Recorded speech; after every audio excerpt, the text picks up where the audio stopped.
Hello and welcome. I am Gimba Umar. Tonight, more bloodbath in Maiduguri. At least 58 people die in multiple explosions in the Borno state capital.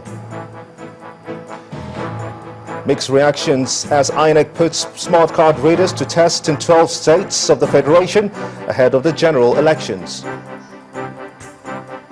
President Goodluck Jonathan promises change Nigeria fortunes in sports as he undertakes fitness walk in Abuja. APC leaders and supporters march in Lagos. Party's national leader says that exercise is a walk for change. On business news tonight, traders at the Treasury bills market expect yields to drop in the coming week on increased demand.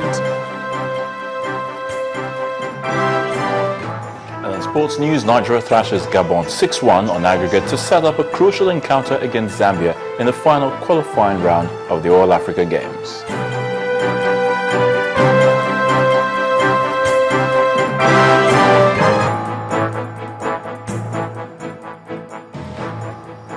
We begin tonight in Borno State, northeast Nigeria, where no fewer than 58 people have been killed in explosions in Maiduguri, the state capital. Earlier, an eyewitness told Channels Television that the first blast took place at the Baga Fish Market on Baga Road in the city, killing 15 people, while the second one occurred at the Monday Market, where more people were reported to have died. According to the eyewitness, many of the injured were rushed to the Borno State Specialist Hospital and the University of Maiduguri Teaching Hospital for treatment. Some residents also said that they heard the sound of a third explosion somewhere in another part of the metropolis. Meanwhile, a resident who spoke to us on the phone this evening said that the governor had addressed the people of the state, asking them to remain calm. One woman who boarded a keke napep and she drove from keke napep and she didn't pay the keke napep the money, and the keke napep man was asking her, "Give me my money." So she was going, and the keke napep man parked his keke napep and was following her to collect his money. And then she just detonated the bomb and destroyed her and the keke napep man and the people around. That is the first one. The second one is around Monday Market, one way, the Monday Market. Then the third one is around terminus that we call it Borno Express. Many people were killed, and we saw two keke napep burnt. And about 58 people were really killed. And more than 78 people were injured. Many people are in the hospital. But the security have done their part. They have done the best. And the main roads in the town were all halted by the security for some time. And when everybody stopped movement, and the security were able to condone and search the area, the sense of fear. Something that has happened like that, everybody is scared of going to where people are gathered. So there's really a sense of fear. People don't want to move around, and everybody is just like they want to be indoors. On the Borno television, we have had the governor send his message so that we should remain calm, that the security is on top of the situation, and that gives hope to people around. So the governor Borno sent his message that we should remain calm, that the security is really on the top of the situation. Well, it appears sports development in Nigeria is set to receive a major boost as the president has promised to end what he termed the fire brigade approach to sporting events by sportsmen and women in the country. While addressing Nigerian sportsmen and women at the Eagle Square in Abuja, President Goodluck Jonathan promised that a special fund will be created for preparations towards such events to make room for winning of more laurels for Nigeria. He also said that funds will be set aside to cater for sports persons who want to further their education, as well as those who may sustain injuries while representing Nigeria in any sporting event. The president announced this after a fitness walk from the villa to the Eagle Square, accompanied by the Vice President Nemadi Sambo and the Senate President, among others.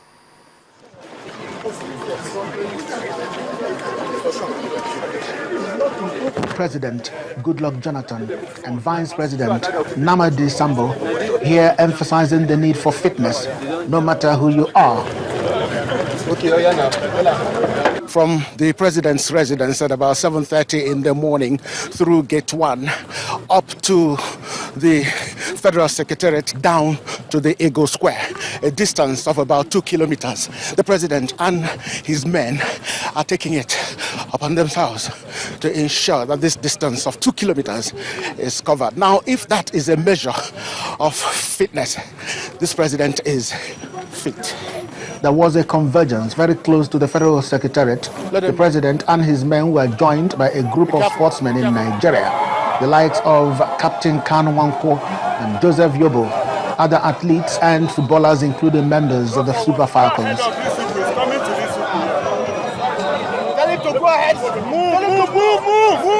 Even the Paralympic team on wheelchair joined at one point.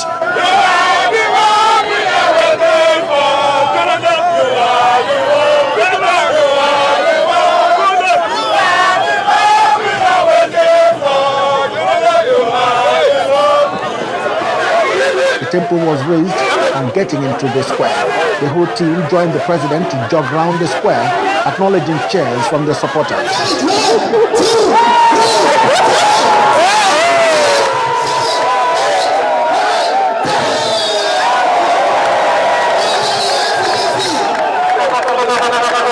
Then the speeches and promises by the president. I promise that when we come back, we are going to set up a special fund that will handle these special areas. I identify about 5-6 areas that we must look at.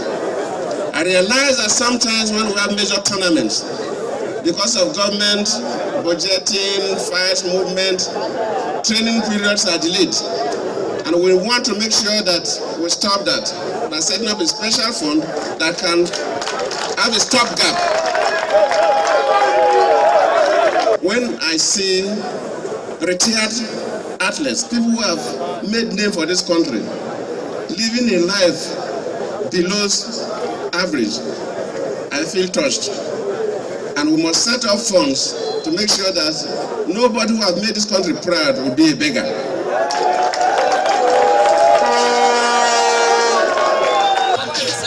From the Director General of the Sports Commission to members of the Super Eagles team, old and new, to athletes in both the track and field events and even the Paralympics, it's all about endorsement for the president.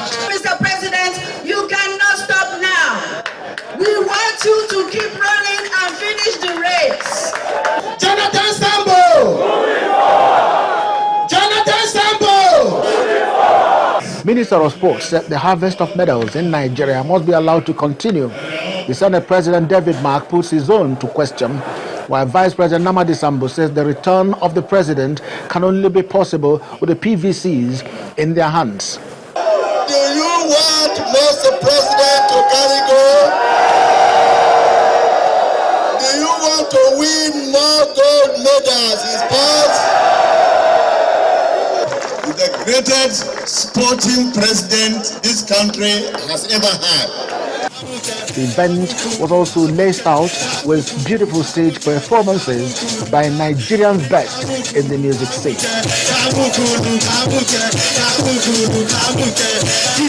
Chukwuma Onekusi, Channel Television News.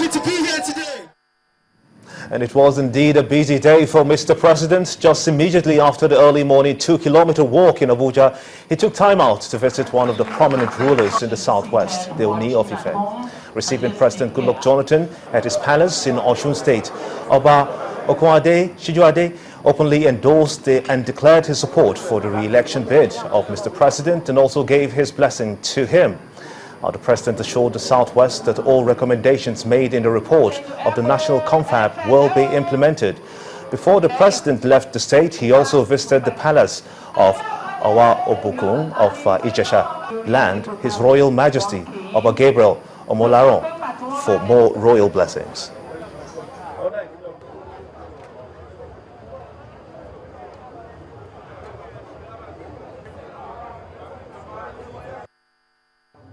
That we must do is things that we can bring some significant changes in the country in terms of our social and political structures. And we believe that for you to really change the society, you must go beyond just infrastructure. And that is one of the reasons why we set up the national conference, which we participated robustly. Professor Akemi was the deputy chairman, and he came up with recommendations that if we implement, it will move Nigeria forward. What some people talk about change, we are talking about moving Nigeria forward. And to move Nigeria forward, we believe that implementation of that report is key.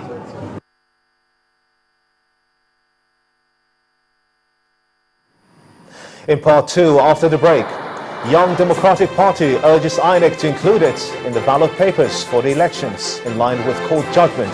That's in a moment. Stay with us.